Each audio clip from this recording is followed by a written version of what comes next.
सुदूरपश्चिम प्रदेशको विकास प्रतिष्ठा 93.8 मेगाहर्जसँगै अनलाइन र प्रसारण भइरहेको बिहान 6:30 बजेको दिनेश खबरमा कमल साउदको नमस्कार।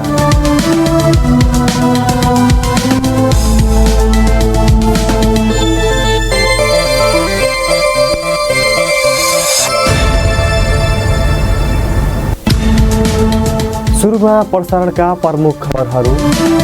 सिटी प्रादेशिक अस्पतालमा उपचाररत धनगढीका कोरोना संक्रमितको मृत्यु। झन्डै 400 को नमुना परीक्षण गर्दा सुदूरपश्चिममा थप 49 जनामा संक्रमण पुष्टि। सुदूरपश्चिममा भेन्टिलेटरको अभावमा उपचार नपाउँदा कोरोना संक्रमितको मृत्यु हुने क्रम बढ्यो।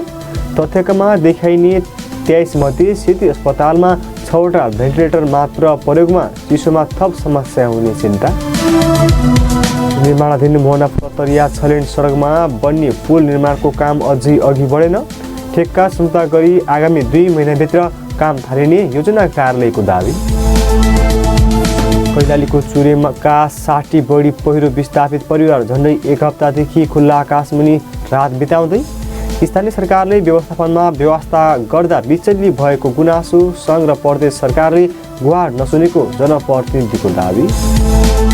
र कञ्चनपुरमा झन्डै 3 करोडको लगानीमा बोयर बाख्रा फर्म सञ्चालन।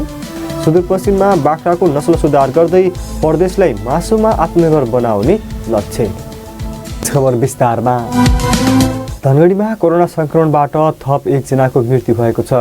कोभिड अस्थायी अस्पतालमा उपचाररत धनगढी उपमहानगरपालिका वडा नम्बर 5 का 90 वर्षीय कोरोना संक्रमित पुरुषको मृत्यु भएको सेती प्रादेशिक अस्पतालले बताएको छ।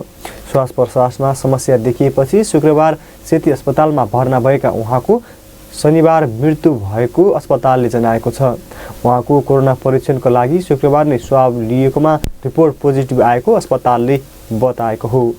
मृत्युपछि संक्रमण विरुद्धको शव व्यवस्थापन गरिएको छ। उहाँको शव गोदावरी नगरपालिका वडा नम्बर 2 स्थित गोदावरी आर्यघाटमा व्यवस्थापन गरिएको नेपाली सेनाले जनाएको छ।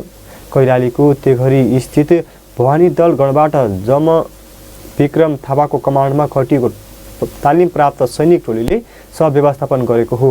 हिन्दू परम्परा अनुसार मृतकको अन्त्येष्टि गरिएको सेनाले बताएको छ।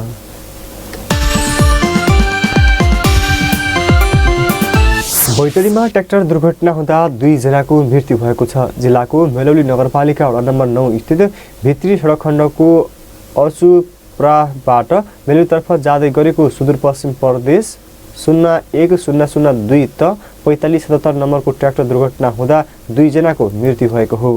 मृत्यु हुनेमा जिल्लाको मेलौली नगरपालिका वडा नम्बर 9 का 32 वर्षीय नारायण भट्ट र 58 वर्षीय नारायण भट्ट रहेको जिल्ला प्रहरी कार्यालय बैतडीका प्रहरी नायब उपरीक्षक नारायण प्रसाद अधिकारीले बताउनुभयो। दुर्घटनामा परि कैलालीको गौरीगङ्गा नगरपालिका वडा नम्बर 3 का अन्दाजी 25 वर्षीय ट्र्याक्टर चालक अमृत चौधरी सामान्य घाइते हुनुभएको छ। उहाँको स्थानीय मेडिकलमा उपचार भइरहेको प्रहरीले जनाएको छ।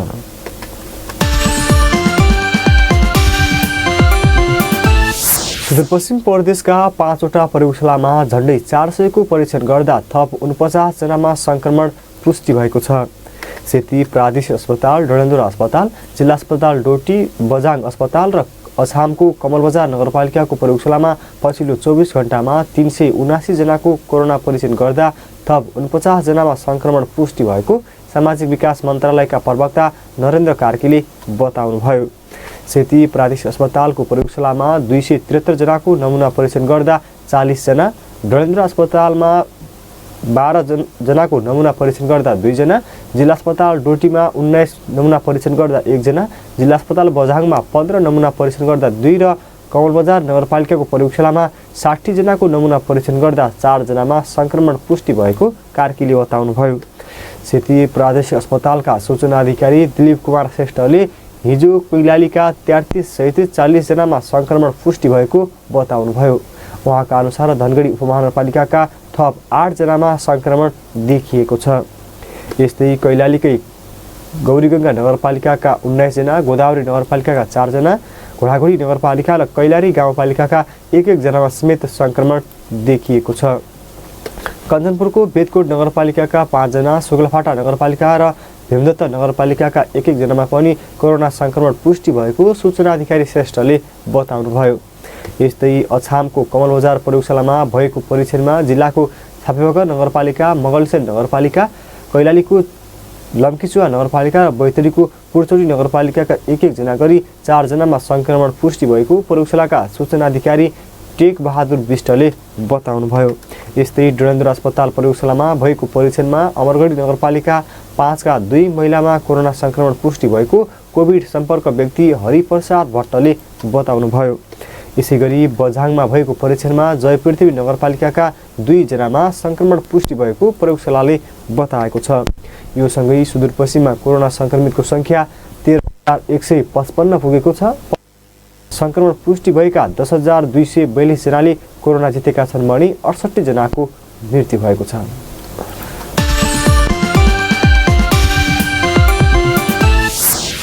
सुदूरपश्चिममा भेन्टिलेटरको अभावमा उपचार नपाउँदा कोरोना संक्रमितको मृत्यु हुने क्रम वृद्धि भएको छ। सुदूरपश्चिम प्रदेश स्वास्थ्य निर्देशालयले सेती प्रादेशिक सहित 5 अस्पतालमा 23वटा भेन्टिलेटर रहेको तथ्याङ्क सार्वजनिक गर्दै आएको छ। तर प्रदेशमा भेन्टिलेटर अभाव भएपछि गम्भीर अवस्थाका कोरोना संक्रमितको उपचार नपाएरै ज्यान गुमाउनु पर्ने अवस्था आएको छ। चिसो मौसममा जटिल संक्रमितको उपचारमा थप समस्या हुने चिन्ता व्यक्त गरिएका बेला अस्पतालमा उपकरण थप्न ध्यान दिएको छैन। तर सेती प्रादेशिक अस्पतालमा उपलब्ध 6वटा भेन्टिलेटरको भर पर्दा व्यवस्थापनमा समस्या भएको दाबी गरिएको छ। सुनौ नारायण अवस्थीको रिपोर्ट। धनगढीको तारानगरका रामचन्द्र भट्टलाई मङ्सिर 27 गते कोरोना पुष्टि भयो। स्वास्थ्यमा जटिल समस्या देखिएपछि उहाँलाई सोही दिन सेती प्रादेशिक अस्पताल मातहतको कोभिड अस्थायी अस्पताल भर्ना गरियो। तर अस्पतालले त्यो दिन आइसियु र भेन्टिलेटर खाली नभएको भन्दै अन्यत्र लैजान भन्यो। उपचारका लागि अन्यत्र लैजान नपाउँदै भट्टको सोही दिन मृत्यु भएको थियो। यदि समयमै भेन्टिलेटर सेवा पाएको भए उहाँलाई बचाउन सकिन्थ्यो कि भन्ने विश्वास परिवारको थियो। मृतकका भाइ नवराज भट्ट श्वास प्रश्वासको चाहिँ समस्या देखियो। अक्सिजन लेभल पनि एकदमै कम भयो। 35-40 को रेसियोमा हुँदै जाँदा तुरुन्तै भेन्टिलेटरमा राख्नुपर्ने अवस्था चाहिँ सेती कोभिड अस्पतालबाट चाहिँ भनियो। तर भएका भेन्टिलेटरहरू चाहिँ सबै प्याक थिए। अब त्यो परिपट्टि नै थियो, त्यहाँ सिट खाली थिएन। खाली नहुँदा अब हामीले चाहिँ त्यस्तै अवस्थामा राख्नुपर्ने अवस्था आएर सोही दिनमै डेथ भयो। डोटी घर भएर धनगढीको फाया नेपालमा कार्यरत सच्चिदानन्द जोशीलाई मङ्सिर 22 गते कोरोना पुष्टि भयो। उहाँ 3 दिन एकान्तवासमा घरमै बस्नुभयो। मङ्सिर 25 गतेका दिन श्वास प्रश्वासमा समस्या हुँदा जोशीलाई धनगढीको कोरोना अस्थायी अस्पतालमा भर्ना गरियो। तर भेन्टिलेटर खाली नहुँदा उहाँलाई कोरोना अस्थायी अस्पतालमा उपचार गर्न नसकिने अवस्था हुँदा 26 गते बिहान नेपालगञ्ज रेफर गरियो। त्यति बेलासम्म जोशीलाई कडा खाली निमोनियाले च्यापिसकेकोले नेपालगञ्जमा उपचार सम्भव नभएपछि 30 गते हेलिकप्टरबाट काठमाडौँ लगियो। अहिले जोशी ग्रान्डी अस्पतालमा उपचार गराइरहनु भएको बताउँछन् जोशीका सहकर्मी शेरबहादुर बस्नेत। त्यति हामीलाई टेक्निकल त भएन, तर साह्रो भयो भने भेन्टिलेटर चाहिन्छ रे भन्ने कुरा सुनेको हुनाले हामीले भेन्टिलेटरको अवस्था के छ भनेर बुझ्दाखेरि यहाँ भेन्टिलेटर खाली छैन।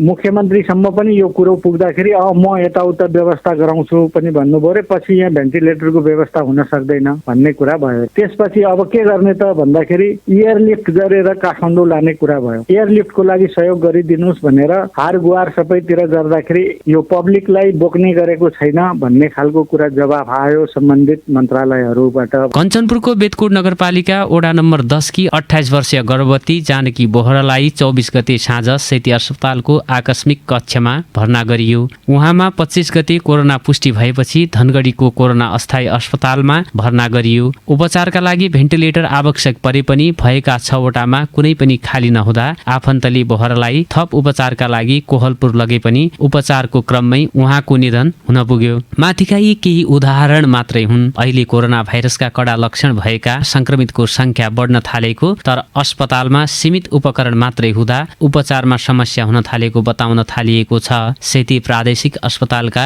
सूचना अधिकारी दिलीप कुमार श्रेष्ठ। अब हामीसँग टोटल भेन्टिलेटर संख्या चाहिँ 11 हो। 5वटा चाहिँ हाम्रो जनरल आइसियुमा हाम्रो डिप्लोय मतलब डिभाइस जडान भएको छ। अनि कोभिडकै लागि भनेर 6वटा हामीले छुट्याएका छौँ। अनि त्यो हिसाबले गर्दाखेरि क्रिटिकल केसहरू बढी आइरहेको परिप्रेक्ष्यमा चाहिँ कहिलेकाहीँ अब सर्टेज भएको चाहिँ हुन्छ। सेती प्रादेशिक अस्पतालमा अहिले कोरोना संक्रमितको लागि 6वटा भेन्टिलेटर छन्, तर सबैमा बिरामी उपचार गराइरहेको अवस्थामा थप 1 जना बिरामी मात्रै आए पनि उपचार नपाउने अवस्था छ। प्रदेशको जनसङ्ख्या झण्डै 28 लाख भए पनि प्रदेशभर आइसियु बेड र भेन्टिलेटरको संख्या भने न्यून रहेको छ। दिनेश FM 93.8 मेगाहर्जका लागि नारायण अवस्थी, धनगढी। कैलालीमा मोटरसाइकल सहित चोरीमा संलग्न गिरोहका 6 जनालाई प्रहरीले पक्राउ गरेको छ। धनगढी सहित जिल्लाका विभिन्न स्थानबाट चोरी गर्दै आएका 6 जनालाई चोरीका 7वटा मोटरसाइकल सहित पक्राउ गरिएको कैलालीका प्रहरी प्रवक्ता प्रहरी नायक परीक्षक प्रतीक विष्टले बताउनुभयो। उहाँका अनुसार पक्राउ पर्नेमा घोडाघोडी नगरपालिका वडा नम्बर 2 का 19 वर्षीय अर्जुन विष्ट, सोही ठाउँका जीपी अटो पार्ट्सका सञ्चालक 22 वर्षीय पारस विष्ट, 20 वर्षीय यज्ञराज विष्ट बिक, 22 वर्षीय राजेश चौधरी, 30 वर्षीय विदुर लामिछाने र 20 वर्षीय विकास सुवेदी रहेको प्रहरीले बताएको छ। उनीहरूलाई विभिन्न मितिमा पक्राउ गरिएको प्रहरीले जनाएको छ। धनगढी उपमहानगरपालिका वडा नम्बर 1 को मालपोत कार्यालय अगाडि पार्किङ गरी राखिएको बेला चोरी भएको C3 प 374 नम्बरको सुपर स्प्लेन्डर मोटरसाइकलको खोजी तलासीका क्रममा अन्य व्यक्तिलाई समेत पक्राउ गरिएको प्रहरी नायक उपरीक्षक विष्टले बताउनुभयो। उनीहरूले छुट्टै स्थानमा चोरी गरेका 7वटा मोटरसाइकल पनि बरामद गरी अनुसन्धान भइरहेको प्रहरीले जनाएको छ।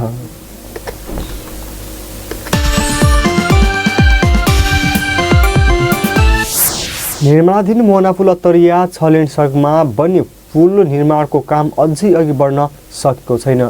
धनगढीको मोहनापुलदेखि अत्तरियासम्मको झण्डै 14 किलोमिटर लामो सडक क्षेत्रमा 3वटा पुल बन्ने भए पनि प्रक्रिया अघि नबढेको हो।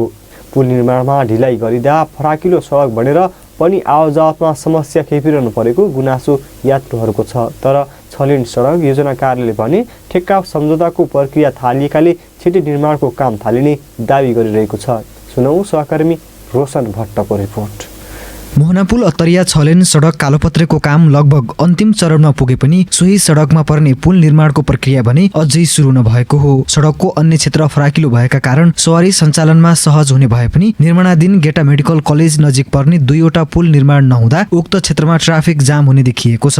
उक्त विषयमा जानकारी हुँदा पनि योजना कार्यालयकै लापरवाहीका कारण ढिलाइ भएको देखिन्छ। मोहनापुल अत्तरिया 6 लेन सडक योजना कार्यालयका प्रमुख युवराज पोखरेल। रोड सँगसँगै यसको पनि लानुपर्ने थियो, सडक सँगसँगै टेन्डर भएको भएदेखि त्यो अझै राम्रो हुन्थ्यो। र अहिले चाहिँ हामीले अलिकति त्यो पुलको एक सडक हुन्छ नि 2-3 सेन्टिमिटर अरूबाट चाहिँ हामीले त्यो सानो बनाउँदै लान्छौँ क्या, पुलको चौडाइ गर्नलाई एकैचोटि त्यहाँ गएर सानो बनाउँदैनौँ क्या हामीले चाहिँ अलिक ओरैबाट 2-3 सेन्टिमिटर बढेर चाहिँ अलिकति सानो बनाउँदै लान्छौँ। गेटा स्थित मनोहरा र गेटा खोलामा पुल निर्माणका लागि परेका टेन्डरमाथि मूल्याङ्कन भइरहेको दावी योजना कार्यालयको छ। अहिले भइरहेको प्राविधिक मूल्याङ्कन सकिए पनि अन्तिम मूल्याङ्कन भएपछि मात्रै ठेक्का सम्झौता हुने भएको छ। उक्त प्रक्रियाहरू पूरा गर्न अझै 2 महिनाको समय लाग्ने देखिएको छ। पछिल्लो केही समय यता सडक निर्माणले गति लिए पनि पुल निर्माणको काम अल्पत्र परेका कारण समस्या हुने भएको छ। दुईटा पुलको टेन्डर भइसकेर अहिले इभ्यालुएसनको प्रक्रियामा छ। टेक्निकल इभ्यालुएसन भइरहेको छ। टेक्निकल इभ्यालुएसन सकिएपछि त्यसपछि अनि फाइनान्सियल इभ्यालुएसन हुन्छ। 2074 जेठमा मोहनापुल अत्तरिया 6 लेन सडकको निर्माण कार्य सुरु भएको थियो। सडकमा पर्ने कल्भर्टहरूको डिजाइन इस्टिमेट सुरुवातमै भए पनि 3 ठूला पुलको सवालमा भने व्यवस्था हुँदै आएको छ। अहिले पनि गेटामा पर्ने 2 पुलका लागि टेन्डर गरिएको भए पनि मोहना नदीमाथि बन्ने पुलको योजना भने अझै अल्पत्र छ। तर योजना कार्यालयका प्रमुख पोखरेलको दावी यस्तो छ। मोहना पुलको चाहिँ अनि इस्टिमेट भइरहेको छ। इस्टिमेट सकेर अनि त्यसको इस्टिमेट स्वीकृति गराएर त्यसको पनि अनि अब इस्टिमेट स्वीकृति गरेपछि त्यसको पनि टेन्डर हुन्छ। सम्झौता गर्ने म्याद हुन्छ, सम्झौता हुन्छ अनि मोबिलाइजेसनहरू गर्दाखेरि 2 महिना चाहिँ लाग्छ। योजना कार्यालयले भनेकै समयमा पुल निर्माणको काम सुरु हुनेमा भने आशंका व्यक्त गरिएको छ। समयमै पुल निर्माणको काम सुरु नहुँदा 6 लेन सडक कालोपत्रेको काम सम्पन्न भए पनि पुल निर्माण गर्नुपर्ने क्षेत्रमा समस्या हुने देखिएको छ।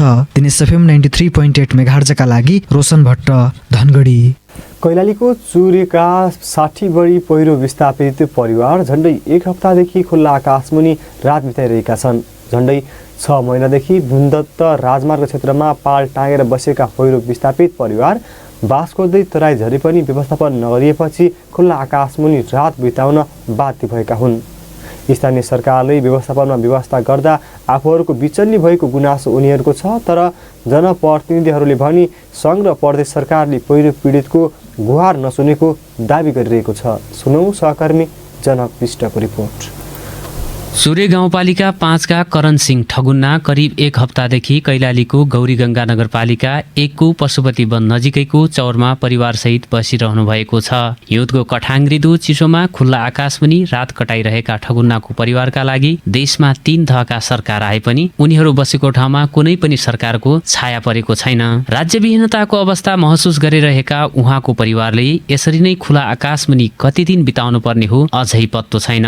गाह्रो त गाह्रो भएको छ। यहाँ 8-9 दिन भइसक्यो बाहिर खाली आकाशमा हैन। अनि अब सकेसम्म स्थानीय निकायहरू र अरूले पनि छिटो हामीलाई कुनै व्यवस्था पनि गर्न सकेपछि हामीलाई पनि राम्रो हुन्छ। आज पहिरोबाट विस्थापित भए पनि भीमदत्त राजमार्ग अन्तर्गत खानीडाँडा स्थित सडक छेउमा बस्दै आएका 60 बढी परिवारको गाउँपालिकाले व्यवस्थापन गर्ने भनेपछि तराई झरेका थिए। गाउँपालिकाले वडा नम्बर 4 को टाकगाडामा व्यवस्थापन गर्ने आश्वासन दिए पनि त्यहाँ पुगेका उनीहरूको हकमा अहिलेसम्म केही हुन सकेको छैन।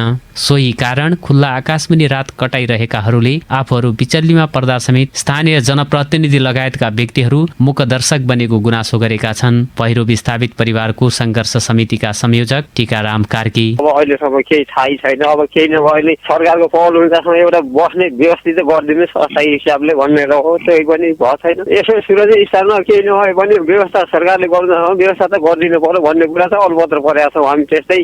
गत बर्खामा आएको पहिरोले गाउँबाट उठिवास लागेका उनीहरूको व्यवस्थापन गर्नुको सट्टा चुरे गाउँपालिका भनी संघ र प्रदेश सरकारकै मुख ताकेर बसेको छ।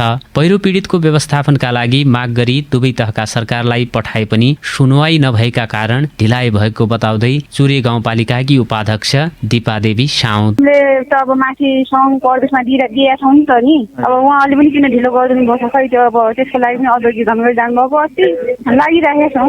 त्यो हेरेर पनि गएको अनुगमन गरेर अब तत्काल व्यवस्थापन गर्नको लागि ठाउँ पनि हामीले त्यो नाम तोकेर दिएका छौँ ठाउँको। अब खै अब प्रदेश र सङ्घले किन गरिदिरहेको छैन त्यो त्यसको लागि लागिरहेको छ। प्रदेश सरकार र संघीय सरकारका निकायले पनि पहल भइरहेको बनावटी जवाब बाहेक ठोस निर्णय भइ नसकेको बताउने गरेका छन्। पहिरोबाट चुरे गाउँपालिकाको वडा नम्बर 4, वडा नम्बर 5 को तल्लो सिमल गैरा, मल्लो सिमल गैरा, राजवन र वडा नम्बर 6 को गौजना, टिटिरे लगायतका बस्तीमा बस्दै आएका 111 बढी परिवार विस्थापित भएका थिए। दिनेश एफएम 93.8 मेगाहर्ज का लागि नारायण अवस्थी धनगढी। अब श्रोता प्रतिक्रियाको पालो लिएर आउँछन् सहकर्मी रोशन भट्ट र नारायण अवस्थी।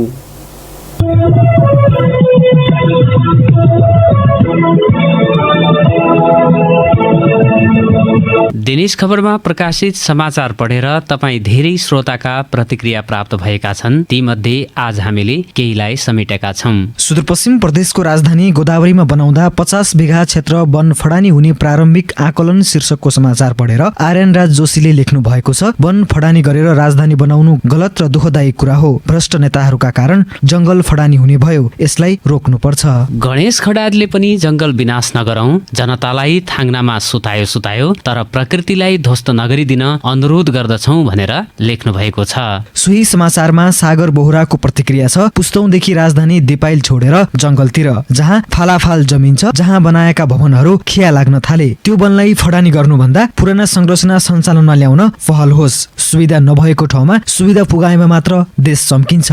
विवश फाँटले अरू देशमा रुख लगाउँछन्, हाम्रो देशमा फडानी र तस्करहरूलाई मोज हुने भो भनेर लेख्नु भएको छ। धनगढीमा अतिक्रमण गरी बनाइएका संरचनामा उपमहानगरपालिकाले डोजरले भत्काएको भिडियोमा सरकारी जग्गा मिचेर घर बनाउन खोज्नेलाई पक्राउ गरी कारबाही गर्नु पर्दैन भनेर सोध्नु भएको छ। फेसबुकमा शशि आकाश नाम गरेका साथीले लेख्नु भएको छ, एकदमै राम्रो काम, धन्यवाद धनगढी उपमहानगरपालिकाका जनप्रतिनिधिहरूलाई। देवेन्द्र आयर, खगेन्द्र जोशी, भीमबहादुर चित्रकार लगायतका दर्शकले राम्रै लेख्नु भएको छ भने राम नरेश चौधरीले बल्ल घैटोमा घाम लाग्यो भनेर प्रतिक्रिया पठाउनु भएको छ। भारतबाट आउने नेपाली स्वदेशी भूमिमै ठगिन्छन् भन्ने शीर्षकको समाचार पढेर फेसबुकमा शेरू बडायक नाम राखेका मित्र लेख्नुहुन्छ, आफ्नै मान्छेबाट ठगिनु विडम्बना हो। धनगढी बस पार्कमा तनाव, नयाँ यातायात प्रणालीको काउन्टर हटाउन दबाव शीर्षकको समाचार दिनेश खबरमा पढेर बसन्त कठायत लेख्नुहुन्छ, यो देश प्रदेशमा अरूले व्यापार व्यवसाय नगर्न पाउने हुन् र जस्तोसुकै भए पनि पुरानैको मात्र चल्ने हो र नयाँले खुट्टै टेक्न नपाउने हुन् र ज्यादती धेरै बढ्यो है, अझै पुरानो सामन्तीवाद प्रथा हटेको देखिँदैन। आफै खाऊ आफै लाऊ भन्ने मानसिकता भएका मान्छे खोज्न जाने हो भने यातायात व्यवसायतिर हेर्नु भनेर ओम प्रकाश भट्टले लेख्नु भएको छ।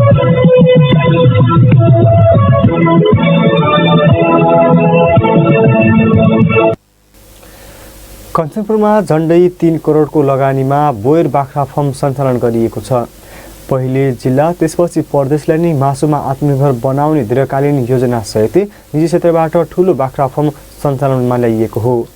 जिल्लाको भीमदत्त नगरपालिका वडा नम्बर 18 गोबरियाका स्थानीय चन्दाज गोट एन्ड एग्रिकल्चर प्रणालीका नामबाट सञ्चालन फर्मले बाख्राको नस्ल सुधार गर्दै तौलमा वृद्धि गर्ने लक्ष्य राखिएको जनाइएको छ। अस्ट्रेलियाबाट ल्याइएका बोयर बाख्राले बाख्राको नस्ल सुधार गरिने बताइएको हो। सुनौ पौरखी हातहरू।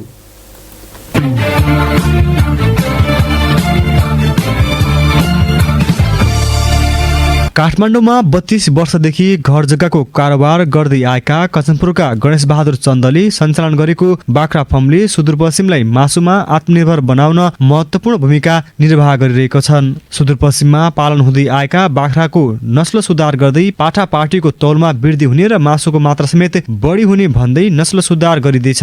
सुदूरपश्चिममा पाइने बोकाको औसत तौल 22 किलोग्राम हुँदै आएकोमा बोयर बोकासँग नस्ल सुधारपछि 40 किलोसम्म तौल हुने दाबी चन्दको छ।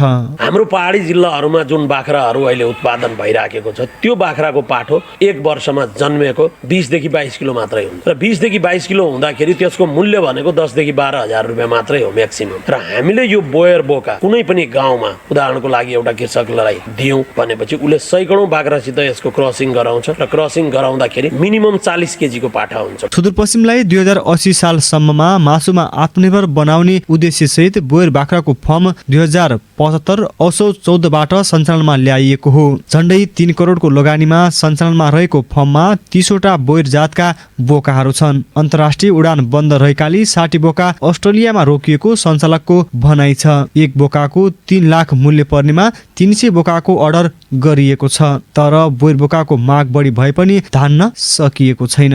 आजको डेटमा मसित अहिले 300 पाठापाठीको अर्डर छ, 300 पाठापाठीको अर्डर छ, तर मसित 30 पाठापाठी छ। अब त्यो समय सापेक्ष हुन गयो हो, नत्र अहिले हामीसित 200-250 पाठापाठी हुन्थ्यो। सेकेन्ड लट ल्याउने बेला भइसक्यो, थर्ड लट ल्याउने बेला भइसक्यो, फर्स्ट लटकै भरमा हामी छौँ। फर्स्ट लटमा जन्मेको पाठाहरू यिनीहरू हुन्। सुदूरपश्चिमका किसानलाई प्रविधि र प्राविधिक सहयोग सरकारले गर्नुपर्ने जोड गरिएको छ। सुदूरपश्चिमका दुर्गम क्षेत्रमा बाख्रा पालन गर्ने किसानहरूलाई नस्ल सुधारका बारेमा जानकारी नदिएकाले उनीहरूलाई प्रशिक्षण तथा तालिमको आवश्यक छ। किसानसँग पुँजी समेत नहुने भएकाले सरकारले अनुदान नभएर ऋण सहयोग गर्नुपर्नेमा चन्दको जोड छ। प्रविधि भन्दा पनि ठूलो समस्या भनेको प्राविधिक समस्या छ। अहिले बाख्रामा लाग्ने रोग भनेको 7 देखि 8 किसिमको रोग लाग्छ विशेष गरेर, र 7 देखि 8 वटा रोगको भ्याक्सिनहरू सरकारले दिन सक्दैन भने पनि बजारमा उपलब्ध गराइदियो भने मात्रै पनि 95% बाख्राहरू मर्दैन। अस्ट्रेलियाबाट ल्याइएको बोयर जातको बोकाका लागि आवश्यक चाहिने औषधि नेपालमा नभएकाले व्यवस्थापनमा समस्या हुँदै आएको छ। बोयरमा 7-8 प्रकृतिका रोगको समस्या देखिने भएकाले सरकारले औषधिका लागि समेत स्वीकृति दिनुपर्ने माग कृषकहरूको छ। दिनेश एफएम 93.8 मेगाहर्जका लागि कमल साउद धनगढी।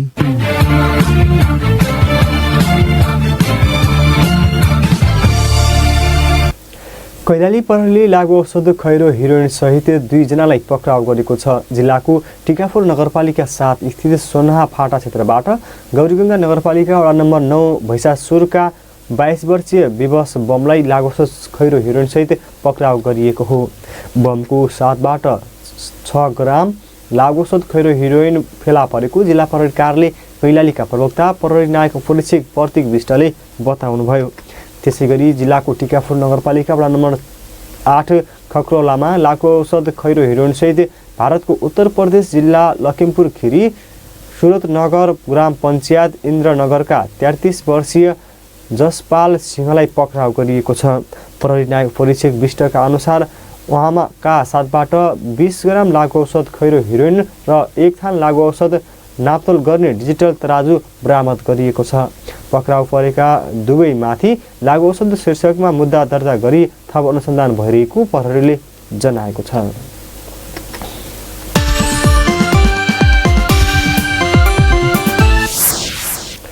र विश्वव्यापी महामारीपछि बन्द भएको धनगढीको कपडा बैंक आजबाट सञ्चालन हुने भएको छ। धनगढीमा कोरोना संक्रमण देखिएपछि झन्डै 8 महिनादेखि पछि कपडा बैंक खुल्न लागेको हो।